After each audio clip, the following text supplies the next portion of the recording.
Hey guys, welcome to my channel.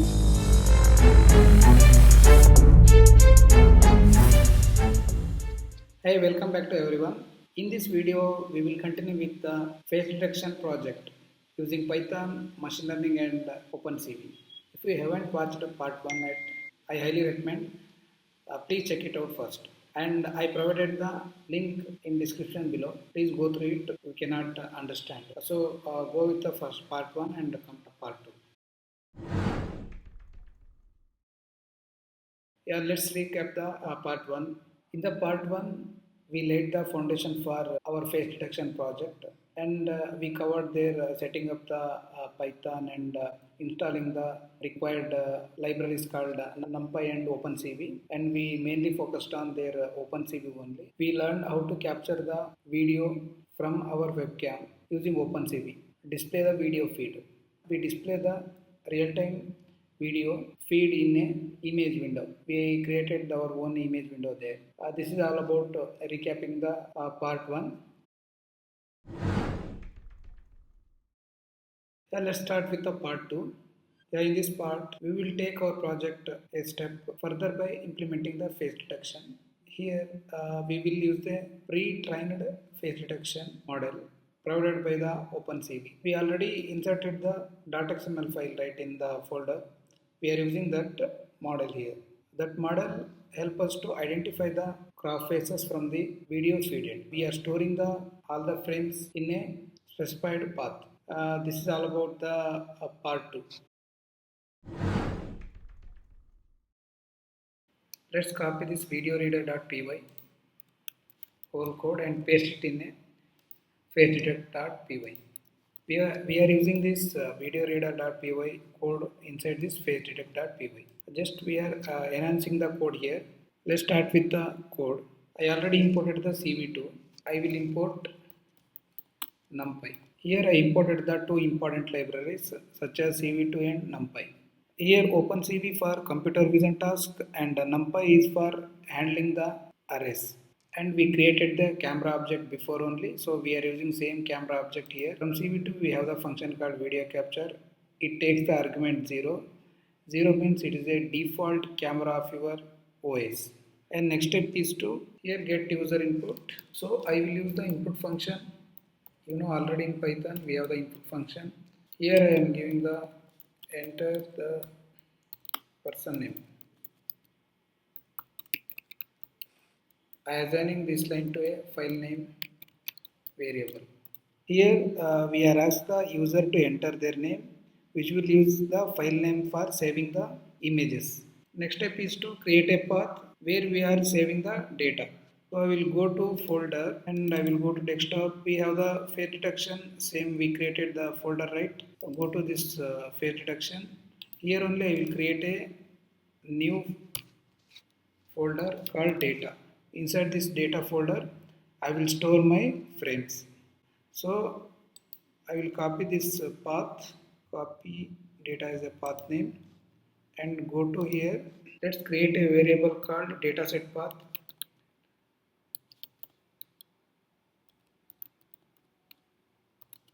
Inside the string, I will paste this one and give it here.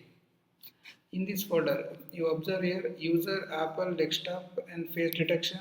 This is the folder. Here you can see data. Inside this data folder, whatever the frames we are capturing with the file name, those file name will come and save here. We will define an offset as a 20 for cropping the faces. We are using this offset. You will get to know use case of this offset after some time. Let's load the face detection model.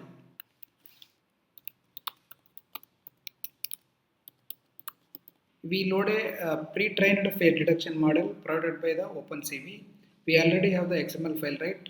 In this XML file contains the pre-trained face detection model. So we can use this XML file here as a model.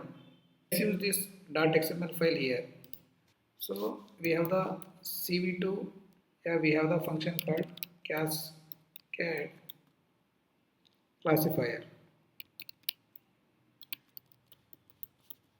and it takes the argument as CV2 again. From CV2 data and her cascader, then you have to concatenate. Go to here, you can copy this name, rename, copy this name and paste it here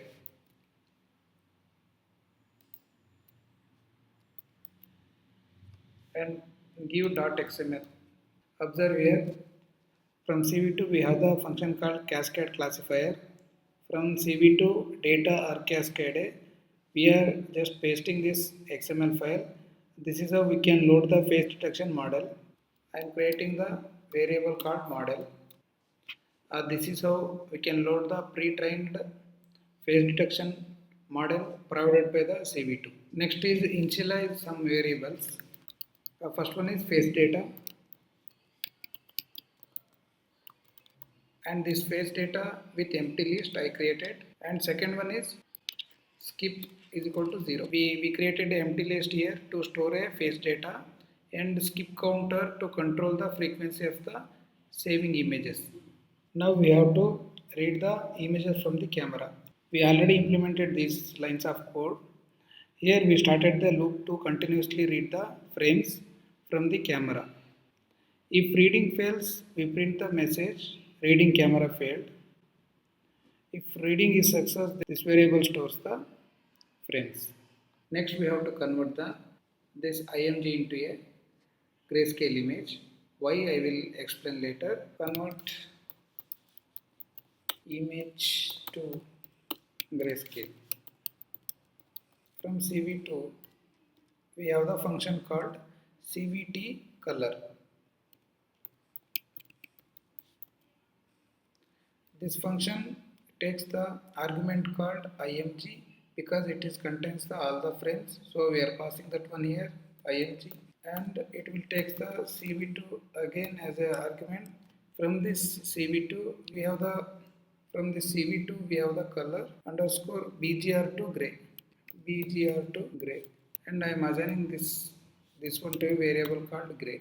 Here we convert the captured frame to a grayscale using this CV2 color function, because in a face detection model this grayscale works very better than real image. So we have to convert this to grayscale.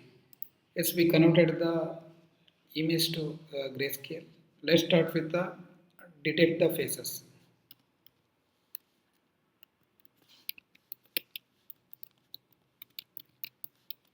We detect the faces in the gray image. We already have the gray image. Inside this gray image, we have to detect the faces. Then we have to sort the faces by the area of their bounding boxes to focus on the largest faces. Let's write the code, then we can understand. I already have the model. I use this model here. From that model, we have the function called detect multi-scale. It is a function. It will take the argument as gray. We have the gray from here. It is already contains the grayscale image. Next we have to pass two important parameters. First one is scale factor. I will give it as 1.1, and next one is min neighbor.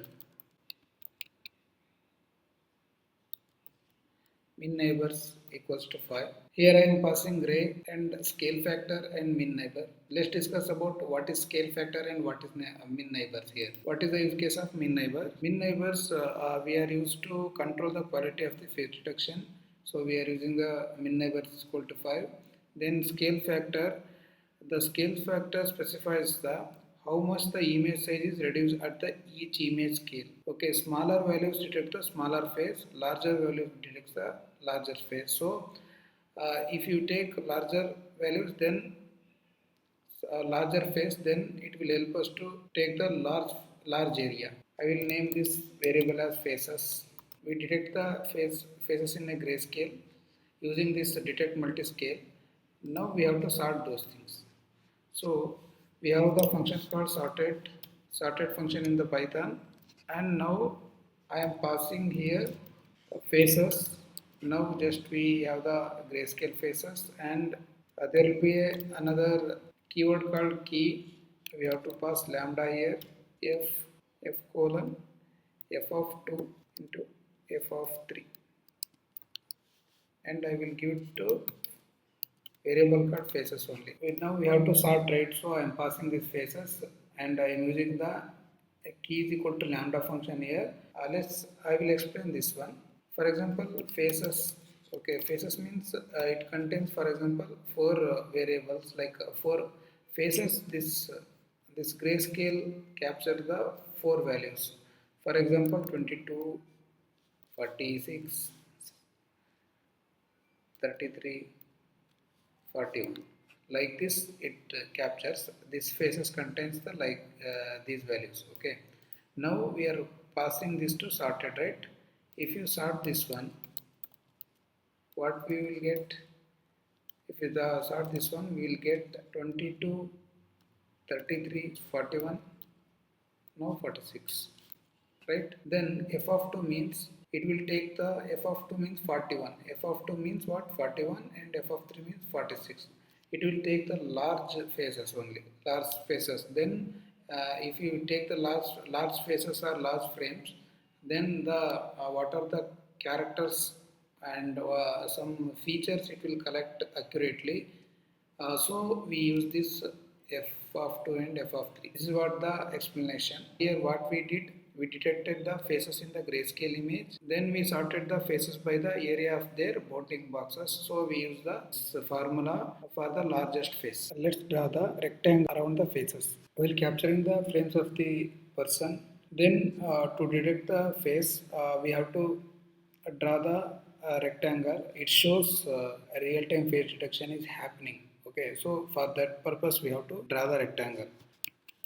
To draw the rectangle, I have to use this face. So if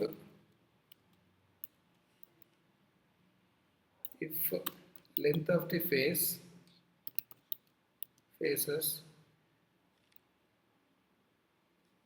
greater than 0, then f is equal to faces of -1. I will use the for loop for f in faces. Then we have to initialize the f to x comma y comma w comma h. Then we have the function called c. From cv2 we have the function called rectangle.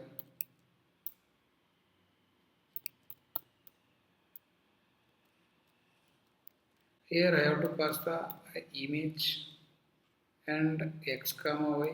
I will explain what is x and what is y. And x plus w comma y plus h 0 255 0 2. First we have to check the any faces are detected or not. For checking purpose we have to use the this if condition. This checks the if any faces were detected. If no faces are not found, then it would be a 0. If any faces are detected, then it is greater than 0, then it will go to here. This line selects the last faces in the sorted list, which is the largest face. We need a largest face. Finally, we got the largest face from this one. Then we have to loop through all the detected faces. Now we have to loop through the all the detected faces. So we are using the loop here. For loop this line, f contains the coordinates like x comma y comma w comma h. This x comma y we can call the right rectangular face, and w we can call it as width, and h we can call it as a height. From cv2 we have the function called rectangle.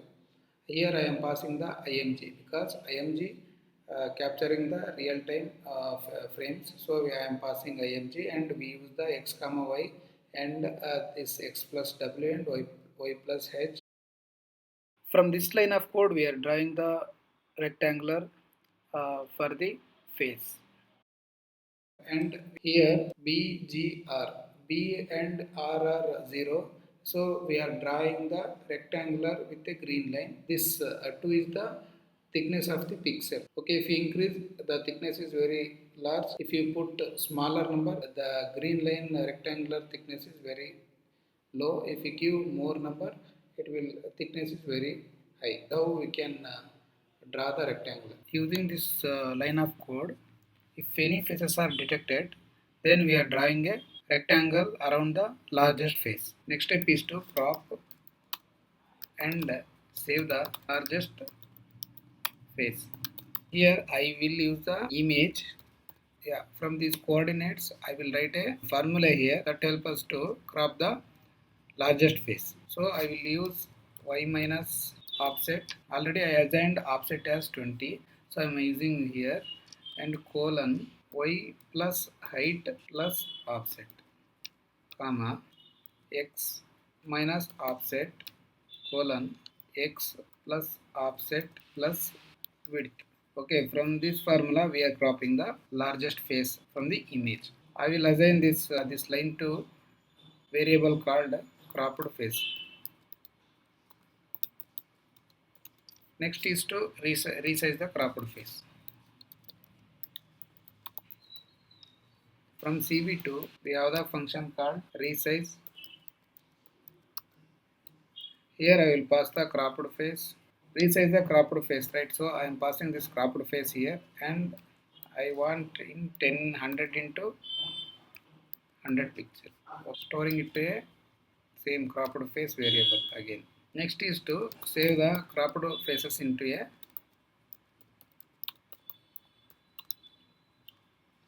face data variable. It is a list, right? Already you know, right? This is a list. So we are using face data here, and here we are using the skip also. You know, we already declare the skip also. Skip is equal to 0, right? Yeah, here we can use the skip here. We already defined skip and face data. Now we are using these two variable. Now I am incrementing the skip. If skip modulus of 10 is equals to 0, then we are appending the cropped faces to face data.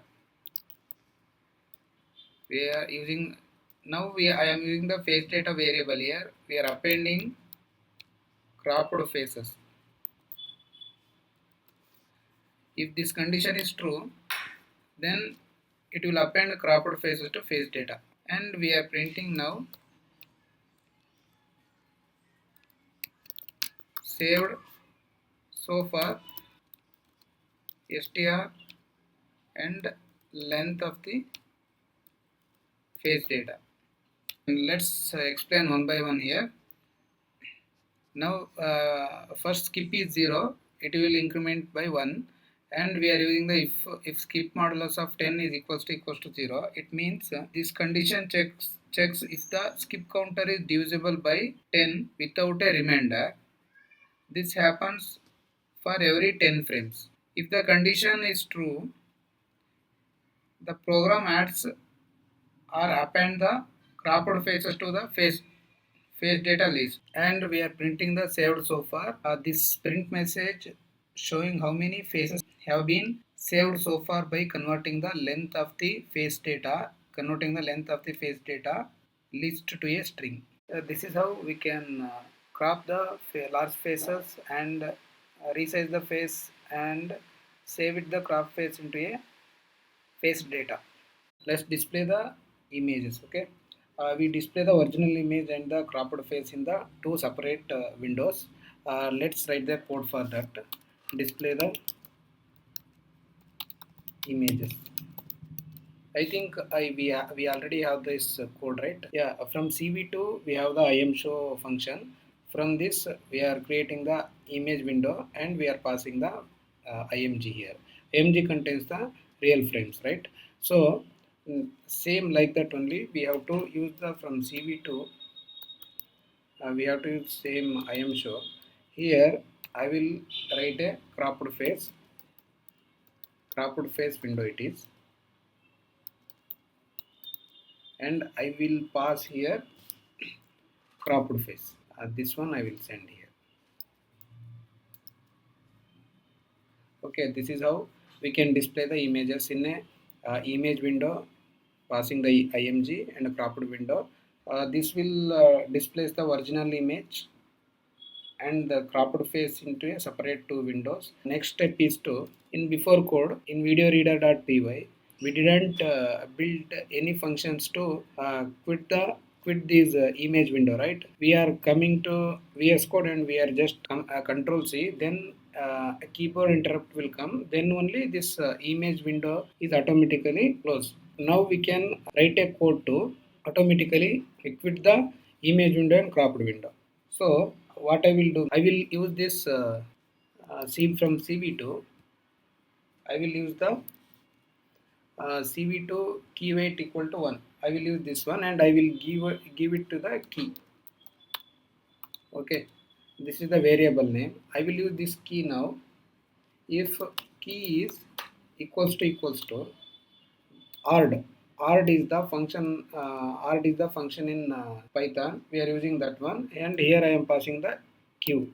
Q means if you press the q in a keyboard, it will automatically close this image window and crop window. So here I will put a break by using the ard function, and we are hitting the.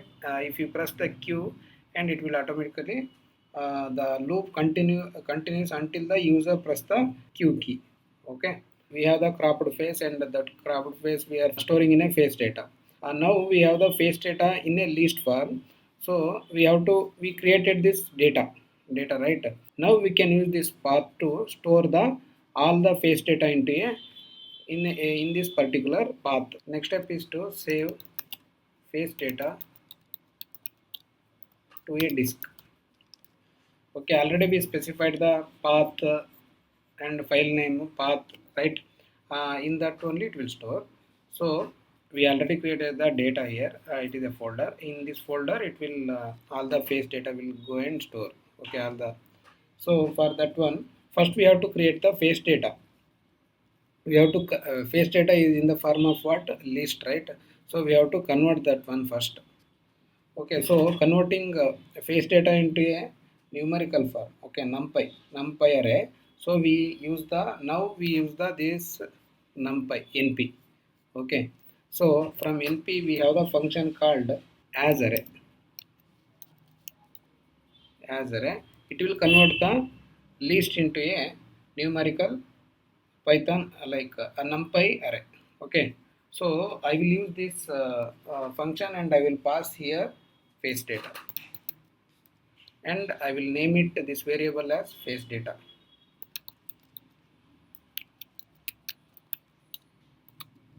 Okay, this will convert the exactly it will convert the list of face data into a numerical array.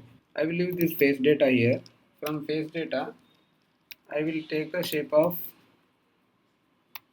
0. From this line of code, we are getting the number of saved faces. So I will give it this one to a again variable called m. Now we get the array and we are getting the number of saved faces. Now we have to reshape the array. Reshape the array. How means we have the from face data. I will use the face data here. From face data, I am using the reshape function. Here I will pass number of saved faces and -1. From face data we have the reshape. Here I am passing the m. It has the number of saved faces and I am passing the -1. This -1 tells NumPy to calculate the appropriate size of the dimensional automatically. Then I will give it this one as a same face data. Okay, this is what a reshape. Here we are printing the face data dot shape. This prints the shape of the reshaped face data. Next is to create the file path. Next we can create a file path. Create the file path to store the all the face data. Now I will use the data set path and concatenate with the file name and concatenate with the, I have to store in the extension of .npy. over on this, it will show where exactly the data path. Here if you go to file name you see here a file name in the enter the person name, the file name in the form of if I hit rohit.npy, it will store. I will give it variable as file path. Next is to save the array to disk. I will use the numpy save. It is a function. Here I will pass the file path. This one file path I will pass. In that file path, face data has to store. Right? This is how we are saving the array to disk. I will print a success message. So I will use the print function. Here I will write a string called data saved successfully.